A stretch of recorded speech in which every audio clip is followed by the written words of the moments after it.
Hello, folks. This is Del Wilkes, the Patriot, and you're listening to Military Press Wrestling. And I'm going to give you a piece of advice. If you don't, I'm going to climb to the top turnbuckle and I'm going to blast you with a Patriot missile. So make sure you tune in to Military Press Wrestling. Come on!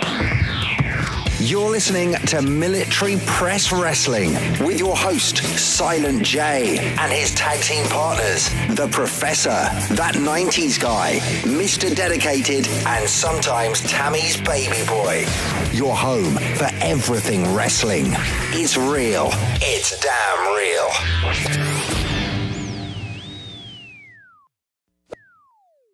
This is Military Press Wrestling. I am Silent J. Along with me tonight, I got Sean, That 90s Guy, and Mr. Dedicated, One Mike. We are without the Professor of Professional Wrestling. Adam decided to go eat dinner with Andre Reed from the Buffalo Bills instead. So the diehard wrestling fan is eating dinner with a Hall of Fame NFL football player right now. Snooze, you lose. Right now with us, we have a guy that's been involved in wrestling. His whole family has been involved in wrestling, and I would safe to say his whole life. And he's going to tell us a little bit more about it. The one and only Chavo Guerrero. Chavo, thank you for being on MPW tonight. Yeah, heck yeah, man. Thanks for having me on here, brother. So, Chavo, for the wrestling fans out there, we've seen you in pretty much everywhere in terms of American wrestling throughout the years. WCW, WWE, TNA, now Lucha Underground, and looking at the body of work your family has, looking at the body of work that you have, just for one, it's an honor to have you on, and two. Just how does somebody just able to have like their whole entire life, not saturated but engulfed into wrestling? How is that for you as an individual? I would be safe to say as a fan, and then as a wrestler and a performer for so many years. Well, the pleasure, first of all, the pleasure is mine, man. Thank you very much for having me on the show. We've been blessed, man. The Guerrero family has been blessed, and with the opportunity and the hard work ethic, man, to thrive 3 generations in wrestling. Kind of all over the world. In Mexico and Japan and in the States and Europe, kind of everywhere. And I attribute that, man. It's hard because. I always say this. We were small brown guys coming up in a big white guy's world. So we really had to work kind of twice as hard. And I think that worked out to our advantage because, if it was just given to us, then maybe we wouldn't have been able to last and have longevity in this business. But we really had to work at wrestling and learn wrestling from the basics. I mean, talking amateur wrestling, all the way up to pro, but we had to learn everything about wrestling. We were engulfed in wrestling as kids. We sold tickets, we set up the rings, we'd sweep the mats, we would my family's 8x10s. Then we would train and help wrestle, and then we promoted. We've kind of done it now going on with TV. Now we're directing and producing and kind of doing everything, anything that engulfs wrestling. So I think that's where our longevity is also, is that we weren't just wrestlers in the ring. We kind of did everything. And my grandfather always told us that, it's called wrestling. If you learn how to wrestle, you're going to always have a job, whether it be in the ring or in the backstage, but it's good. You're going to have a job. So we all really kind of took that to heart. And that's something that we've prided ourselves on. Now, with that early, like you said, your grandfather's wrestling. There's Eddie Guerrero, Chavo Classic. There's so many names in the Guerrero family.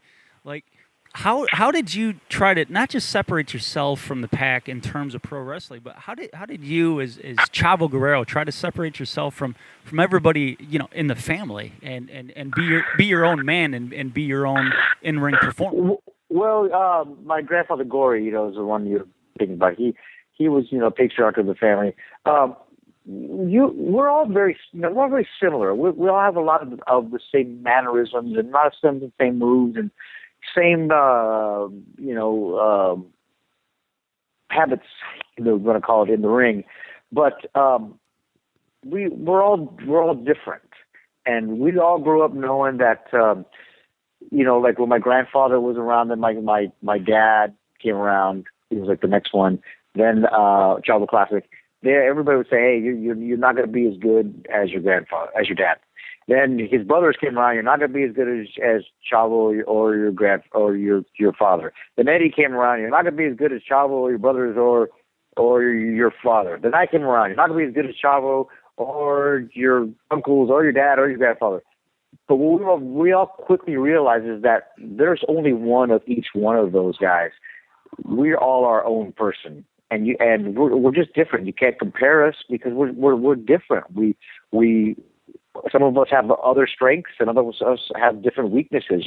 So we're all pretty good at kind of a lot of things. But everybody, that was some had their strengths. My dad was one of the first flyers that really came into the United States and kind of did all that kind of stuff. My Uncle Mono was a great technician. My Uncle Hector, he had such charisma.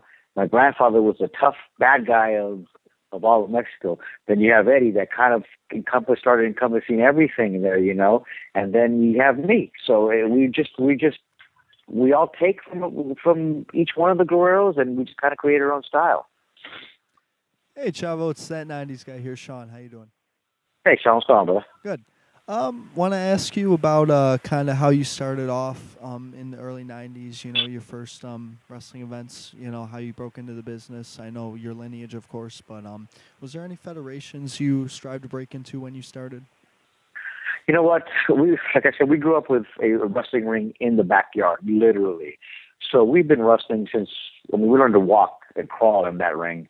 Me and Eddie would take off the top rope and the third rope, and we just use the two bottom ropes so that we would, the second rope was our top rope, So we've been around wrestling our whole lives.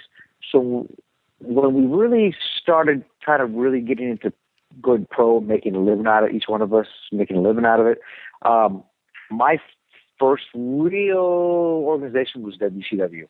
I had done some little indie stuff in Mexico and a couple of shots for AAA and that kind of stuff. But when I came to WCW, I probably had 10, 12 matches under my belt. And Eddie, sometimes the doors were opened easier for us, but as we stepped through, we had to perform. There was no learning curve. It was like you came in, you had to do it. So I think my fifth match in WCW was probably my 20th match ever. Was a pay-per-view against Diamond Dallas Page. So you had to step up real fast. And I look back at it, I really had no idea what I was doing. Yeah, 6 professional match, but like you said, how many matches in the backyard? How many? Well, sure, absolutely. But if anybody knows this business, it's very much an art form. And it takes years to perfect it and master it. And you're always learning. It's always changing. So you always got to change with it. But it takes years. It really, really does. People come in and say, "Oh, I've been wrestling, 3 years every day." You're still not there, man. It takes years to be a general, we call it, in this business. And not just years, it takes a lot of different experiences and different organizations and different places. So if, you got a guy that's been, let's say, in WWE for 10 years. Hey, great. Yeah, he's probably pretty damn good at WWE style. But then you put him in a different style. You put him in a AAA Lucha Libre style, or you put him in a Japanese style. It's a different animal. So he's got to retrain and relearn that. So what made wrestling so good back in the day, like in the early 80s, WWE was the WWF at the time. That was the pinnacle of wrestling, and you didn't even set foot there until you were one of the best. And we're talking 10, 15 years into your career before you even stepped foot in the ring in WWF back then. And that being said, you probably had been a lot of other places already. You'd been in Japan. You'd been all over the little different territories all over the U.S. You know, you've probably gone to Puerto Rico. You've probably done some stuff in Mexico. You've probably done some stints all over the place as being a heel, being a face, being a tag team wrestler, being a singles wrestler, being a manager, being all these different things. When you finally got to WWF, you had kind of done everything. So these guys were the best of the best, and that's why wrestling was so good. But now what happens a lot of times, you got a lot of guys that are there, and you know they've never been anywhere. They've been wrestling 2 years, and once the fireworks stop, you know, then their true wrestling ability comes out. And I'm not saying doing moves. Moves are moves. Anybody can do moves, but there's a reason why you do them, and when there's a good timing when you do the move in the match. So a lot of these guys haven't learned that yet. They will learn it as long as they continue to go other places and kind of learn different styles. But a lot of them, you know, really they've just been sheltered under one roof, one learning style, and there's different styles out there, you know. Hey, Chavo, this is Mike, aka Mr. Dedicated. How you doing, sir? Yo, Mike, what's up, buddy? Did you and Eddie push each other in WCW to make each other better, and how? Absolutely. Well, when I came in, Eddie was 3 years older than me. He was my uncle, but really my brother, as we grew up as brothers. He's my older brother, and you know, I was his younger brother. But he started a lot. Because we were 3 years difference, he started wrestling at 18. I started wrestling at 25. So I started wrestling at, you know, probably 7 years difference. So he was already very experienced when he came into WCW. He'd been a lot of places all over Mexico and Japan. So when he came in, and he still had to evolve, but he was already there. So when I came in, I was just brand fresh out of the boat, we want to call it, man. I was so new. So I really looked up to him, and he really pushed me. And then when we got to WWF, WWE, then we started tag team wrestling. Then we started really pushing each other, because then my level came up. No one's comparable to Eddie Guerrero, but it came up to be able to play in the same ballpark as him. Well, we started pushing each other. We really did, as far as in our promos, in our matches, call-in matches, in our bumping, in our trying to steal the show, you know. And we'd have fights sometimes, man. Sometimes he'd come in the back and say, "Hey, man, you didn't tag me in enough," or vice versa. I'd be like, "Hey, man, what are you doing? Trying to steal the show?" But that just pushed us to be better, and that's all it did. And we look back at it after we had Vince had broken us up as a tag team. We look back and go, "God, man, we didn't know how good we had it, man, and how good we really were." I look back at some of those matches, and I'm like, "Wow, man, there was some magic in that ring." And at that time, man, there was such good tag teams at that time. But I felt that there was no better tag team than us. I thought we were the best in the world at that time, encompassing everything, as far as, you know, wrestling and flying and telling a story and being able to do promos and that kind of stuff. I felt that we were pretty much at the top there. And there was some good. I mean, there was the Dudleys and there was the Hardys and there was, you know, Edge and Christian already broke up, but it was Edge and Mysterio and Benoit and Angle. There was some really, really good tag teams. Yeah, and looking at that time, like there was a time period of the WWF when you were in with that tag team. I'm in the military. I was overseas a lot at that time, so there's a lot of stuff I missed out on that you were a part of in the tag team division. And as I watch it now, it was just like, wow, you really were, you know, you guys had everything going for you. In terms of we were on point, and not only that, we were so good at that. A lot of those matches were just called as we went. We didn't go in the ring and go in the back and talk it over, you know, A to Z. We just went out there and did it. And when I say that we really went out there and did it, there was one time we wrestled Rhino and wrestled Benoit, and it was on a SmackDown. And you know, Benoit was right there with us. But he was like, we're just going to call in the ring. And we had 2-second match. And Rhino was kind of like, he was very leery. Like, I don't feel comfortable with this. I just want to talk more. And I'm like, Rhino, don't worry about it. I go, don't worry. You're going to look like a star. I go, don't worry. Let's just go. I go, we don't know what we're going to do. Let's just go. We went. We had a 2-segment match. We killed it. Rhino was right there. And then afterwards, he came up to us and was like, man, that was awesome. I was nervous. I didn't know we could do it. And I was like, man, just relax. We got you. But that's how good it was. Man, we were just doing it on the fly. It's kind of crazy, but we really were. Now, backtracking a little bit, how you were saying you were able to put a good match together on the fly. Yep. Going back into WCW, leading back into where you were at that time in the WWF, WWE, as you call it.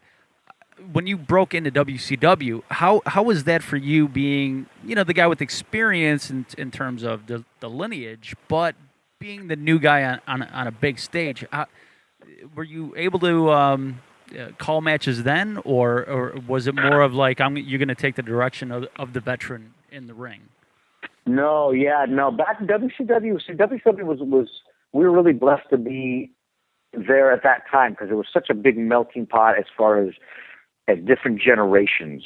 There was still us, all the young guys were there, and then there was the Benoits, the Malenkos, the Jerichos, but then there was the Hennings and the Flairs and those kind of guys that had been around even the different era. So we learned from all of them. So if I got in the ring with a young guy like me and Billy Kidman, yeah, man, I would call a little bit of it. He'd call a little bit of it. And we'd kind of play off each other. But if I got in the ring with a Fit Finley or a Steven Regal, I just shut up and let him do his thing. And that's how we learned. And the way that those guys did it was that if they wouldn't just lead you through everything. Eddie was a guy that he could have a match with a broom. He could make him look like anybody look $1 million. Benoit, if the guy didn't step up, he was just going to get beat up. Finley was the same way. If you didn't step up, he wasn't going to sit there and hold your hand. Regal could have a match with anybody. He didn't always do it because he was like, well, let's see what the guy's got. He wasn't going to, give it to you. He was going to make you step up. So a lot of times we really had to step up. And I think what turned the corner for me is when I got tired of being sick and tired, tired of getting my butt kicked in the ring, going, all right, I need to step up. But I also had Eddie pulling me aside and going, what are you doing? And be yelling at him. I was like, well, I'm just listening. He's like, no, you don't just listen. You're a Guerrero. You get in there and you kick some ass.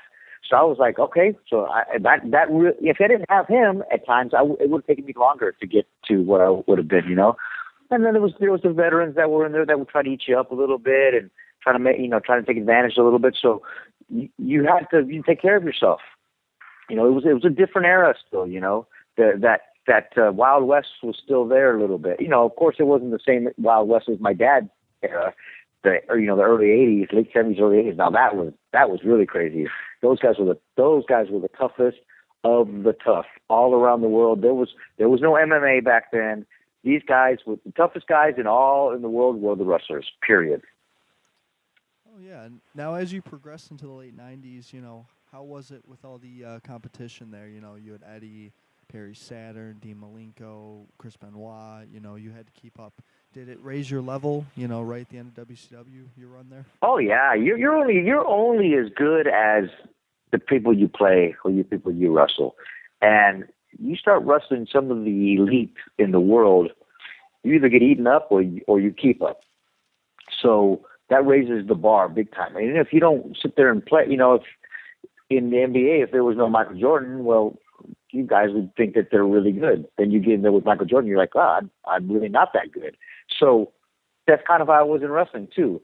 You think you're the time that you think, oh man, I'm really getting this, and then you get in there with the real technician, and he just eats you up, or just out wrestles you, or out flies you, or just outperforms you in there. That's when you just like, oh man, I got some work to do, and you either work or you get complacent, and you say, oh okay, I'm okay. That's what I'm doing now. It's up to the person. Not everybody went and stepped up. Oh, how was and winning the cruiserweight and being in top guy in the cruiserweight division? You know what? It took me a while to get to there. In WCW, there was a lot of great cruiserweights. If you look at the people who held that cruiserweight title. I mean, there was some really, really good ones. Mysterio, Eddie, Jericho, Ultimo Dragon, Dean Malenko. There was some really, really good cruiserweight champions.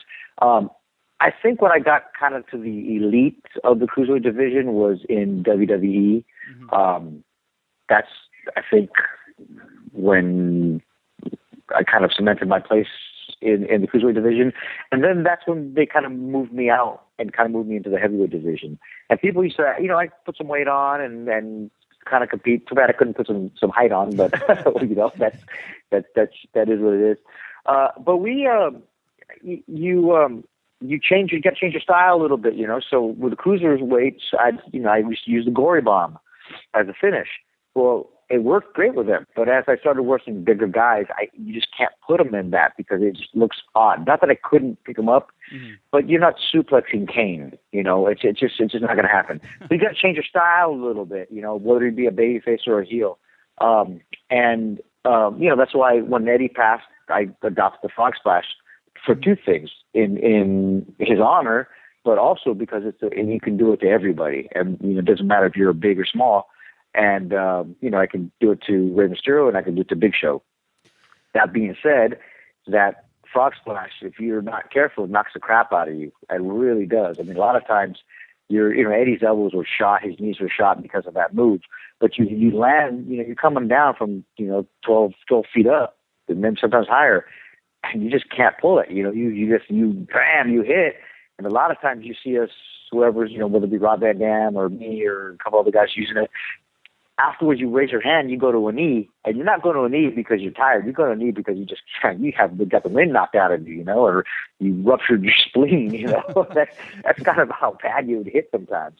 I wanted to ask, 'cause watching that move, those top rope moves like the 450 or the senton or the frog splash, it just looks like it takes so much out of not only the guy receiving it but giving it. And just in terms of moves like that, what really is, I guess, not being a wrestler myself. I've only been a part of one match, and I took a power bomb off the top rope as an announcer, and I retired after that real quick. Yeah, that you didn't take an easy bump. That's a tough bump. No, especially if the guy doesn't land right. Yeah, that was my first one, by a guy that was 6'7", and I'm 5'11", so.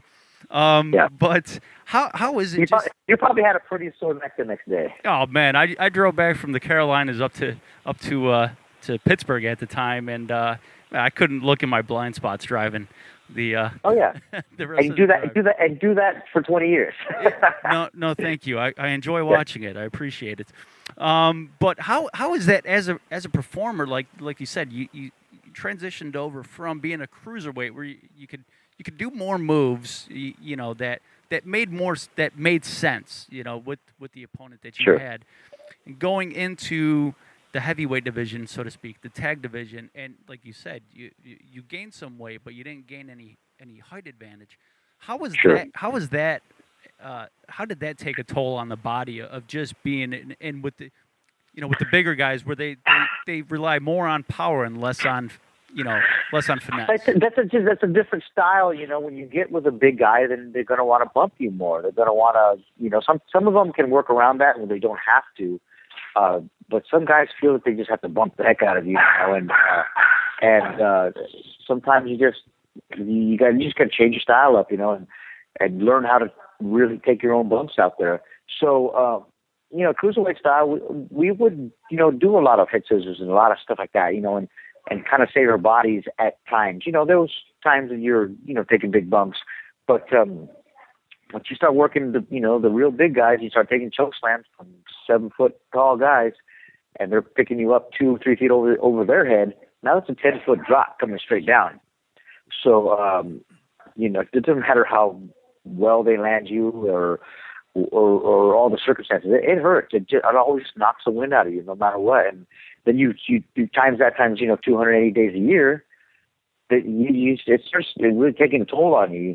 You really you have to learn how to bump correctly, because that will save you. It will save you. But I think what you see now in wrestling is, a lot of neck fusions and a lot of neck surgeries and back surgeries, because of the fact that, they're almost bumping a lot more than they did back in the days, because back in the days, they had sometimes harder rings. They just really learn, in my dad's era, they learned how to wrestle without having to take bumps and had tell stories. They used the wrestling as to enhance the stories, not as the stories. And what happens nowadays, and a lot of times, people think the move is the story, and the moves aren't the story. Those just are just a way of telling the story. But for instance, you look at a big blockbuster movie, and people think the more explosions, the better. Well, that's not necessarily true. You look at a Transformers, something like that. The first Transformers I saw, I was kind of like, okay, after the first hour of things blowing up, I was like, okay, I get it. Things are blowing up. But I was just numb to it. I was like bored. Like, all right, get on with the story already. But that's kind of how wrestling is sometimes now, where people think things, okay, well, I'm going to do this hurricanrana, and I'm going to powerbomb you, and then I'm going to put you through this table, and then I'm going to hit you with a chair. It's like, well, why? Why are you doing that? That doesn't make any sense. There's no need for that. So people are relying on these bigger moves instead of learning how to tell stories, and, their bodies are paying the price. Now, Chavo, leading from an injury perspective, my favorite year is 2003. So when, I know that you tore your bicep in May of 2003. Was there a reason that injury occurred? Was it just wear on the body? And how did you work to come back from it? Yeah, the torn bicep, man, was that was just a fluke. No one knows why that one happened. It just happened. I just threw an arm drag and it popped. So people thought, the doctors would say, well, you probably were a little torn there before, and it just was the perfect storm. Things just popped off, and thank God, WWE sent me to the best doctor, Dr. Andrews, and he fixed me up, and nothing's been better than new, since then. But it's just one of those that it just happened. There was nobody's fault. Nobody made a mistake, or there wasn't a slip or any ring crew mishap. That just was one of those that just happened. Ropes didn't break, or I didn't trip trip an ankle. That just happened. Another one, right, was it right after that or right before that? Was my concussion. I think it was. I don't remember. I think it was right before that. That concussion, when Billy Kidman did that shooting star press and landed right on my head and just knocked me the heck out. That was a tough one. That one was more of a mistake on his part. He felt bad. It was just he didn't do it on purpose. It just was a mistake. He drifted a little bit to one side, and I saw him come, and I tried to get out of the way, but he hit my head, and my head hit the mat, and good night, Irene. But that was more of a mistake. But we always said it's not ballet. Things happen, And he felt really bad. He was in the ambulance with me and all that kind of stuff, So it's one of those things. How did you evolve from wrestling when you started till now? How did I evolve? Yeah. How have you evolved from when you first started, and like wrestling's evolved, from when you first started to where wrestling is today, and where you are today as a performer? Gotcha. Well, you learn, and it's got any athlete that's been in the game for a while will tell you that you learn how to work smarter, not harder, and that's the truth of wrestling also. There's a time that you do got to go. You really got to go in the ring, but you learn how to do it now without killing yourself. A lot of times you were just like, hey, well, I'll take that bump. That's great. Well, now there's ways to work around that. I don't have to take that bump. Doesn't matter. Why am I getting powerbombed? That means nothing. If I'm gonna get powerbombed, it's gonna mean something. Powerbomb me and put me out. Powerbomb put me out for 3 weeks. Different story. But you just really learn how to work smarter, and you really learn how to just tell a story and recognize the crowd. Recognize what the crowd wants. A lot of times when you were younger and you're learning, you can't recognize what the crowd wants. You just start doing stuff out there to just to help them, to make them pop, to make them, to entertain them. And a lot of things are wrong. So you try this, that doesn't work. You try this, doesn't work. Try this, doesn't work. And finally, you figure out in the fifth try what's going to make them work. Well, as you get older, you're able to recognize what they want without trying 5 different things. You know, you can figure it out. I compare the crowd to like babies. If you have kids, then you know that when a kid cries, it doesn't know why it's crying. It's just crying. Mm-hmm. So you gotta figure it out. Is the baby hungry, or is he dirty, or is he tired, or does he have to burp? There's just unless the baby's colic, but you pretty much can figure out. That cry means this. That cry means that. You figure out real fast. Yep. And as a wrestler, it's the same thing. You get in the ring, the crowds are kind of like babies. They want to be entertained, but they don't know what's going to entertain them. Do they want brawling? Do they want wrestling? Do they want flying? Do they want entertainment? Do they want a combination of a couple of those or all of them? They don't know, so it's your job to figure it out and give it to them. Right. So, in that. As an example, I was wrestling Santino Marella one time. We were wrestling in Sheffield, England, in front of a big, probably pretty close to sold out. It was a WWE show. We were at the match right before intermission. So all the wrestlers that had gone before us, I mean, they were having great matches. They were killing themselves in there. But these fans were kind of sitting on their hands, we call it. They were entertained, but they weren't popping and going crazy. So it's kind of, everybody's like, man, that's a hard crowd. It's a hard crowd. So I was just watching, going, you know what? And I looked at Santino. I said, hey, we're going to do all comedy tonight. I think these guys just want to laugh and be entertained.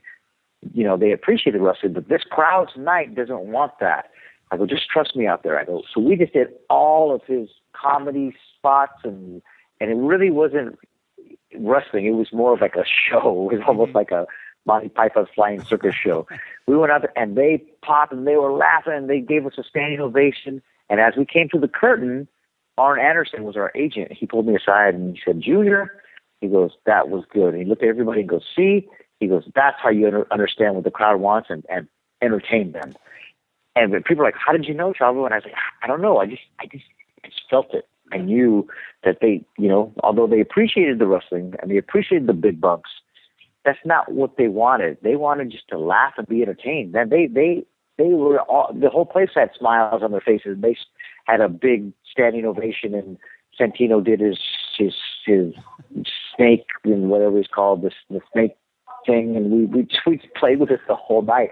It was just a good night, and we didn't kill ourselves. I don't think we took one bump, but it was we were out there for a good 12, 15 minutes and just entertain those people. And they just wanted the baby face and the heel, the villain and the good guy. Now going into a little bit of, like you said, how wrestling changes, how really needing to know what the crowd wants. You yourself have gone from, you've been the serious guy. You've had some comedy aspects to you. You've had different personas. The whole idea of Pepe, how did that come about, and how did you take that and kind of like, just roll with it and do the best you could with it? That was a out of the blue, just by accident. We were in Eddie's backyard. We had a bunch of us having a barbecue, and we were wrestling in Tampa the next night. And I saw his kids with a little stick horse. And I was already turning crazy a little bit, so I was like, I'm going to come out with that.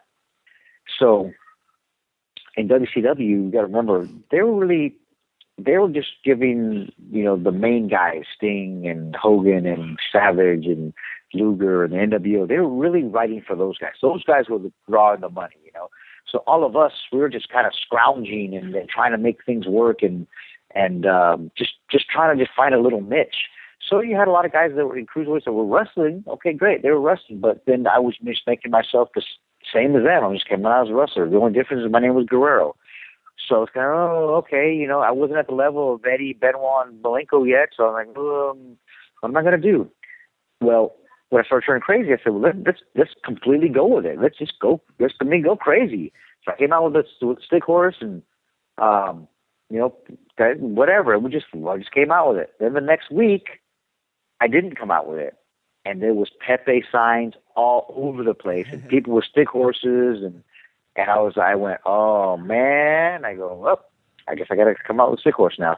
But that right there got me on TV and kept me on TV for a long time.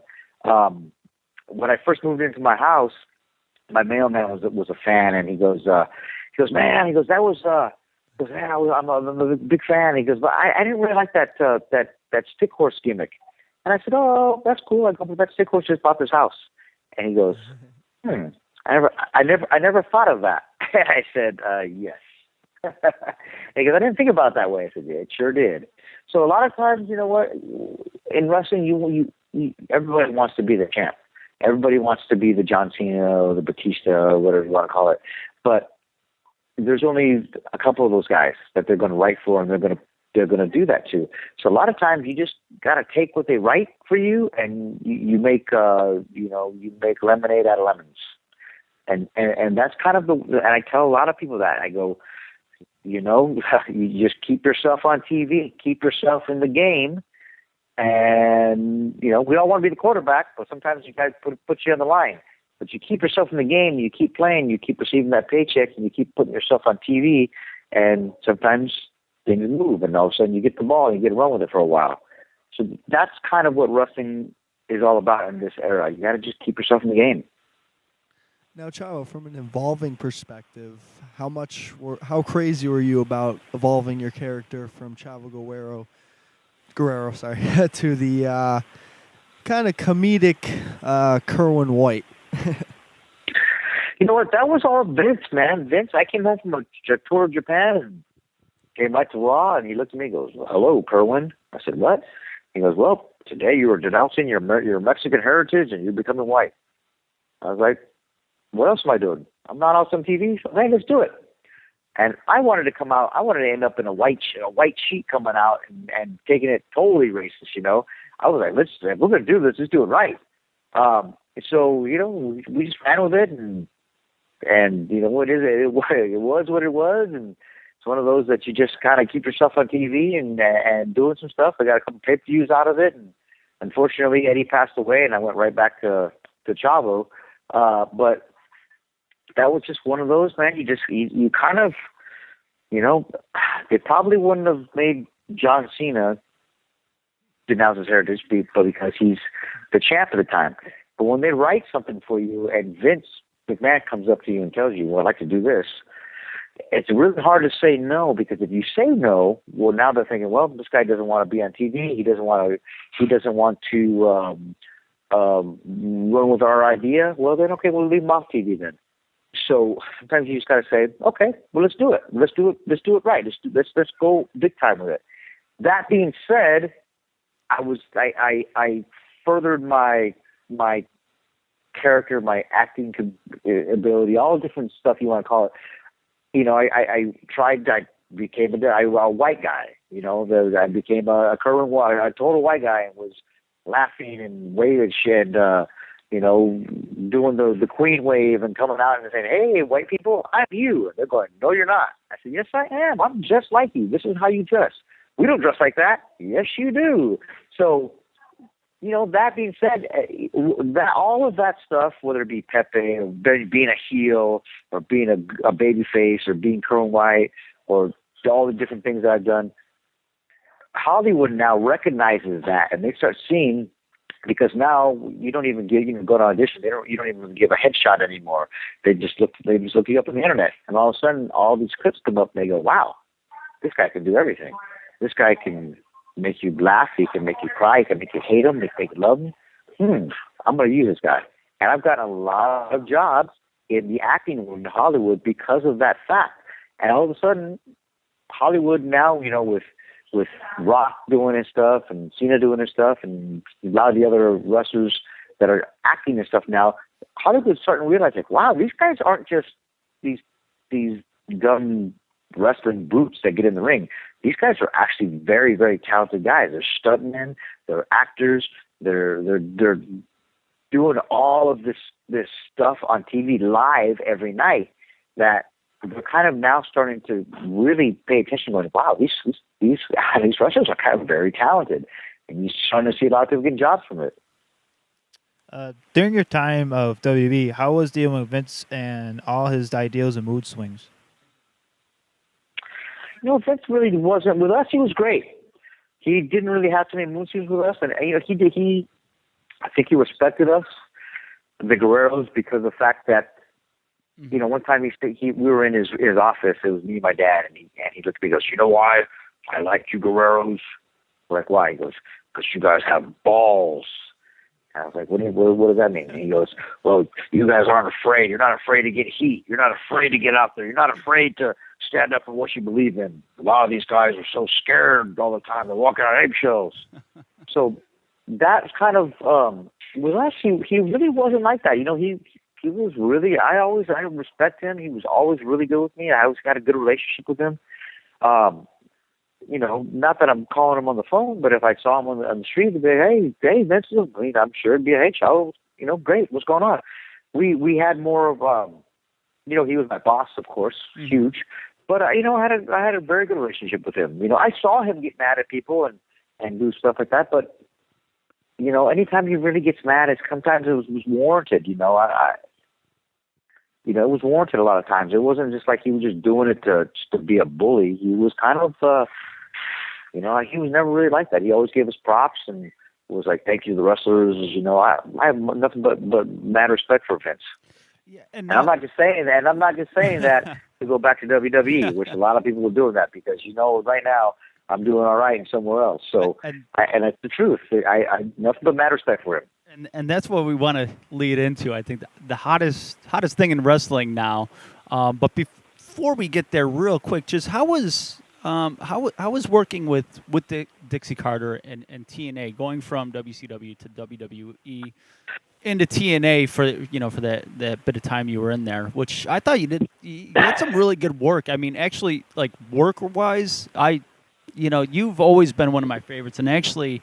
One of our big fans is a gentleman named Nick from the Good Brothers in ECCW out in Western Canada, and he praised your work so much as being a new young talent. Just how was it going from WWE into TNA for that little bit of time, and just really what it was good going from WWE to TNA was. It was good in the sense that a lot of pressure was off. There wasn't the pressure to, man, I got to perform. And WWE, there's a lot of pressure, man. You got to bring it every night. You really do.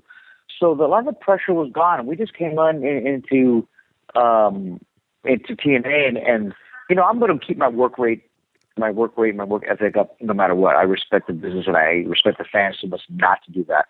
So, but the pressure was off. I would come on, just have fun and get matches, and I had a really good time working with Hernandez and stuff, and it was a lot of fun. What you quickly realize is that it's not WWE, and a lot of times the reason they're hard in WWE and the pressure's on is because their product is so high and their work rate is so high, and they expect a lot out of you to be able to stay at that level. So you quickly realize that TNA wasn't like that. And then you see the ratings and you see the show and you see the product and you understand why it's not like that. And I will take 100% full credit for turning on my whole team to Lucha Underground here. It quickly became my favorite wrestling program. And is there anything you'd like to kind of key us in for season 2? Lucha Underground, man, that's not only my next chapter, but I believe the next chapter in wrestling. Mark Burnett, and not him personally, but his team, called me.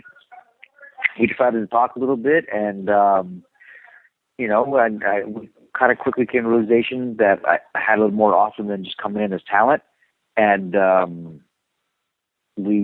ended up being a producer on the show, and it was just work. Where I was right there, I gave them my knowledge, They exchanged their huge TV knowledge with me, and everybody's just a team. That's just a teamwork that really, really flows awesomely. Whether it be the writers, Krista Joseph and Chris Roach and Matt Spillman, or the showrunner Eric Van Wagenen, or the directors, and just man, everybody loves that show. And these are all Mark Burnett's people who film and shoot and direct a bunch of different shows. And every one of them say, God, we couldn't wait for the second season to start up because this is our favorite show. We love it. It's like we're fanatics now. And these people weren't wrestling. They weren't wrestling fans. They came up and the camera people love to shoot it because it's so fast and the action. They never shot anything like that before. They love it. So it's everybody's favorite show. It's my favorite show. And I would say to the fans, finally there's something different. Everybody says they're different, and nobody is. If you carbon copy WWE is the Coca-Cola of wrestling. If you try to emulate them, well, all you are is an RC Cola. That's all you are. And it's not a bad cola, but it's not a Coke. It's not a Coca-Cola. So in wrestling, it's the same thing. If you try to copy WWE and do what they're doing, all you are is a carbon copy of these guys. So Mark Burnett always came in and saying, hey, I would rather fail being different than succeed being the same. And I think that we've done that. We've really we've shoot Lucha Underground like a movie. It's something totally different than not only wrestling fans, but people have seen a different kind of TV show. So even if you're not a wrestling fan, you watch the show and you go, wow, this is crazy. And then all of a sudden these wrestlers come out and do these incredible moves that no one's ever seen before. And then you go backstage and we're filming like a movie and we're killing people backstage. It's like, my God, they just killed somebody in wrestling. You can't kill people in wrestling. Well, you can. I come out and start hitting girls with chairs, and people are like, wait a minute, you can't hit a girl with a chair. Yes, we can. So right there, it's something different. We broke the mold, and we changed it. And I think that we're making the wrestling world scramble a little bit. Everybody's recognizing us, whether they're saying they are or they're not. They are recognizing us, and they're watching. They're watching our wrestlers. They're watching all the people they passed up on that we took, and these guys are phenomenal athletes, phenomenal wrestlers. I'm trying to teach them a little bit of my knowledge. I'm learning a lot from these guys because they're doing moves that I've never even thought of before. So it's something new, man. If you've never seen Lucha Underground, you have got to tune in Wednesday nights, 8 p.m. On Eastern, 8 p.m. Pacific also. It's the new thing. It's an hour. We're not 3 hours. We don't talk for 25 minutes before we get to the action. I tell everybody this. Look, watch our show and then watch their show, and you decide. We're not telling them. We're not supersizing you to a network or to our pay-per-view. Our TV show is just to get you to watch the next TV show. That's it. That's all we're doing, and that's the way wrestling should be. It's a TV show. It's not trying to supersize you and trying to upsell you to other things. Just watch us and watch them. You decide. That's how much confidence we have in our product. Does that make sense? Perfect sense. What do you see? And not bashing anybody. I'm a wrestling fan. And wrestling fans absolutely watch wrestling. Absolutely watch it.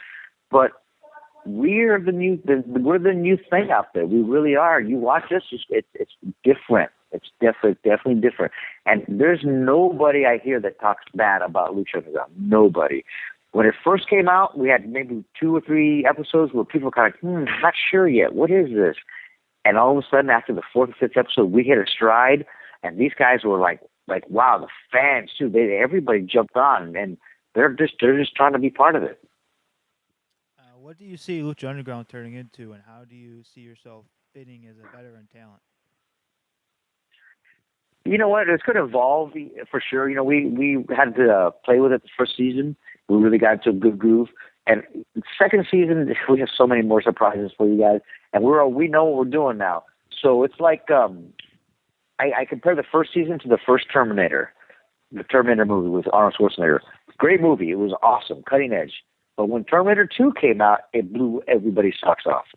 And we're Terminator 2. The second season's coming out with a bang. It really is. But we have to, because now people are watching us, and we can't digress. We can't go backwards. We have to sit, and we have to have our production value just as high, if not higher. We have to have our wrestling standards just high, if not higher.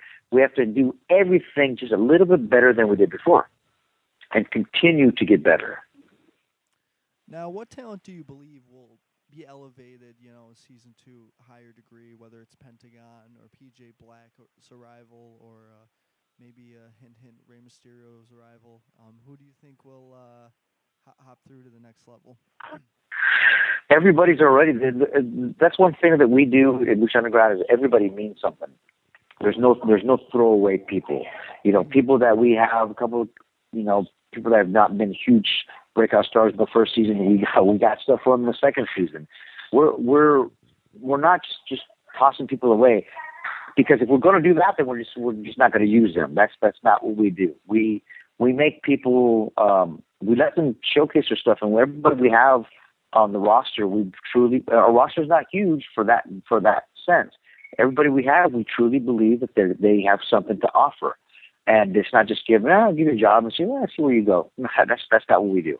We don't have a big, huge, massive budget like that anyways, just to do that. But there's already the people have been breakout stars, like you said, Pentagon Jr. and Queen Cuerno and Prince Puma and Drago and Luke Morrison stepped up. He's like he's reinvented himself. Cage came out. All these guys they're main event players in other companies. They just didn't have that opportunity, and now all of a sudden they're coming out and killing it. And just like Pentagon Jr., Phoenix, Bill Muertes, all these guys have been other places, and now when they go back to those places, those guys are bona fide stars. They're huge. Yeah, and I tell you what, being a fan, I've always been a fan of like Japanese wrestling and lucha wrestling, Mexican wrestling. Has always been a big part of what I've enjoyed. I tell you, one of my favorite all-time wrestlers, he passed away, was Abismo Negro. Sure. I love Negro. I have a couple of his masks. I enjoyed him that much, doing tape trading and stuff like that. And it's just that's the one thing that Lucha Lucha Underground is helping with. I remember being a fan of Los Vipers and Super Calo and guys like that. Just watching these tapes, that I was like, what is this? What is Lucha wrestling? What is Lucha Libre and stuff like that? Blue Demon and Octagon, Heavy Metal. All those guys were like huge into what I was consuming. Years ago, and now with Lucha Underground, it's bringing, I think, to the forefront like Mexican talent, and that's not just that style of wrestling. The American public has seen lucha wrestling now for about 20 years, but the talent, the bona fide talent that lucha produces is just that's what I love about Lucha Underground. Stuff that it's kind of like it's like wrestling on the X Games almost, to where it keeps getting bigger and better, and it can keep doing more incredible stuff that it's like, wow, I never thought about that before. I mean, not that I can't do it, but even in the day, we didn't even think about that. Like, where did they come up with this? Wow. It's like that, the X Games, the motocross guys. Now they're all doing, backflip back in the day, when Corey Hart did it, was like, whoa, my God, that's impossible. Now that's a mainstay. People are just doing that like nothing. Now they're doing double ones. They're doing the big tail whips out of them. These crazy freaking things that people never thought was even possible. And that's what Lucha Underground is. We're doing stuff that people thought was never possible, and it really wasn't possible. And now all of a sudden it is. Now it's not just possible. It's like, but everybody can watch it, and I think that's the great thing about the marketing of Lucha Underground. They're not afraid to, if you don't have the El Rey Network, you can watch it on YouTube, and it's you don't feel like you're stealing anything. It's there for you to view, and it's I like the business sense and the business approach and the marketing aspect of Lucha Underground. It feels like right now, like it's easily accessible, but as a fan, you feel like, it's there. It's a hell of a product, man. I want to say it's a great product. Yeah, and I want to say, as a wrestling fan, that is really tired of some of the 3-hour shows you get lately. That Lucha's just, Lucha Underground. It's like a breath of fresh air. It's like wrestling was never bigger than in the late '90s with the Monday Night Wars, and the reason that being, I believe, was that you had two different companies that they didn't take the wrestling fans for granted, saying, "Well, here you go, this is our product. If you don't like it, well, there's nothing else for you to turn to." No. If WCW didn't put out a good product, well, those people would turn into WWF. Yep. If WWF didn't put out a good product, they were turning to WCW. So they both were buying from the wrestling was never that good as it was then, because they were putting out incredible products and just raising the bar every week and doing new things. And with the whole Attitude Era, that whole came around because of WCW. Yep. They had to change. The NWO, they had to change, or else they would have been put out of business. Well, I truly believe that Lucha Underground it's something very, very special, and I think we're going to change wrestling again. That people now aren't just going to put out a product and say, "Well, sorry if you don't like it, change the channel." Yeah. Because now people they're going to change the channel. They're going to change that because there is other options now. But for an indie wrestler right now, it's great. A few years ago, indie wrestling it was hard to be an indie wrestler because these guys, they may not have been 6 foot, 10, 350 pounds. They were good, really good wrestlers that just kind of got looked over a lot.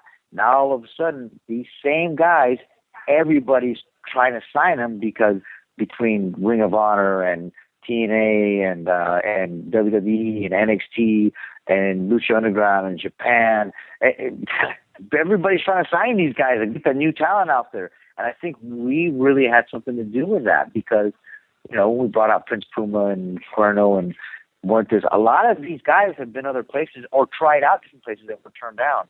And all of a sudden, these other places are kicking themselves in the butts going, how the heck did we turn these guys out? This guy's incredible.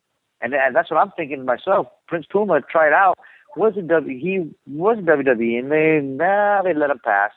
Willie Mack, they tried to sign, didn't just let him go.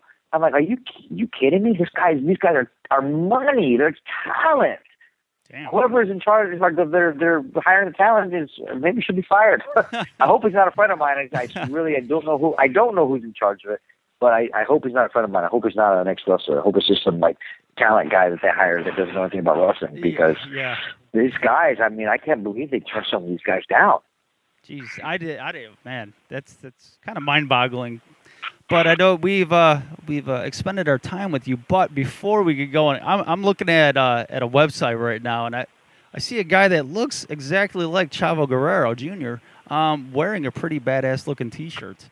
Yeah, man, my new clothing line, my VLR clothing line. Yeah, that just launched, man. We just launched that clothing line. We just launched it about a month ago, not even less than a month ago. And that's something that I've had in my back pocket for a while, and VLR, Viva La Raza Clothing. And we're just at the infancy stages right now. But if you go to VivaVLR.com,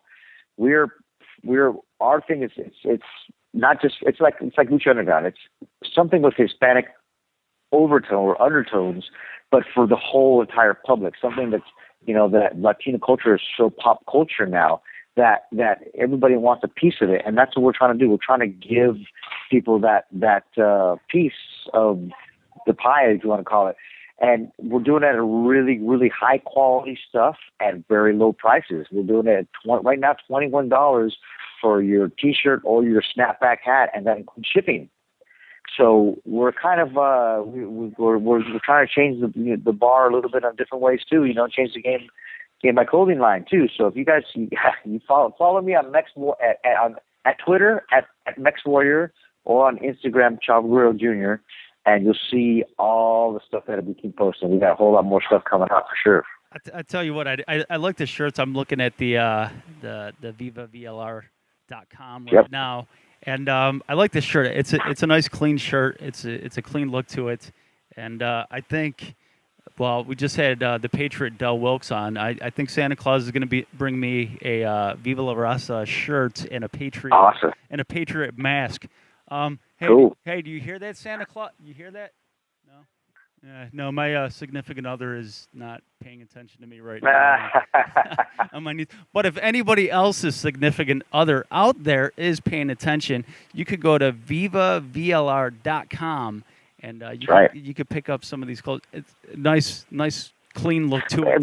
And what we're doing with every time we release a shirt, because our actual store is not open yet, we're just doing it on the internet and stuff, like e-commerce, is we're really releasing these shirts for limited days, limited time. So there'll be a certain amount of time, and then we'll discontinue that shirt, and then we'll do another shirt and then discontinue it. So only our special fans will actually be able to get those and have those, and they'll eventually become collector's items. But eventually when we open our store, and there'll be all the different kinds and all the different things.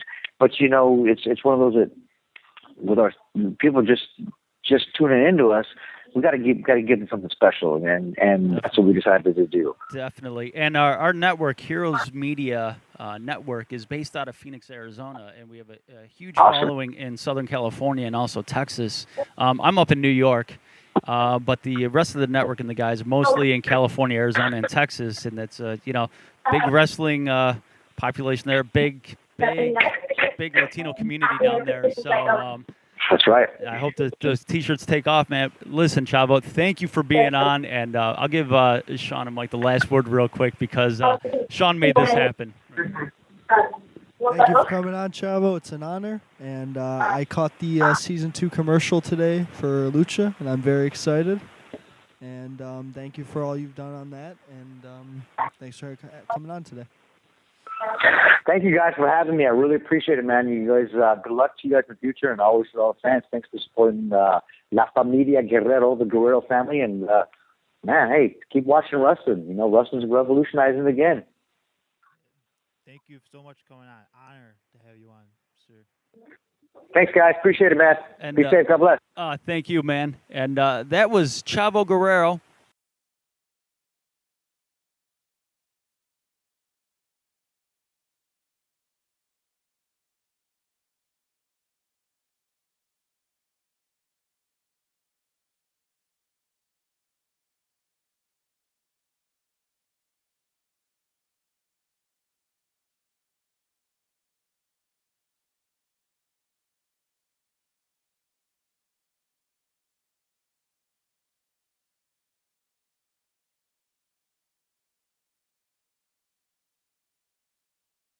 Hello, folks. This is Del Wilkes, the Patriot, and you're listening to Military Press Wrestling.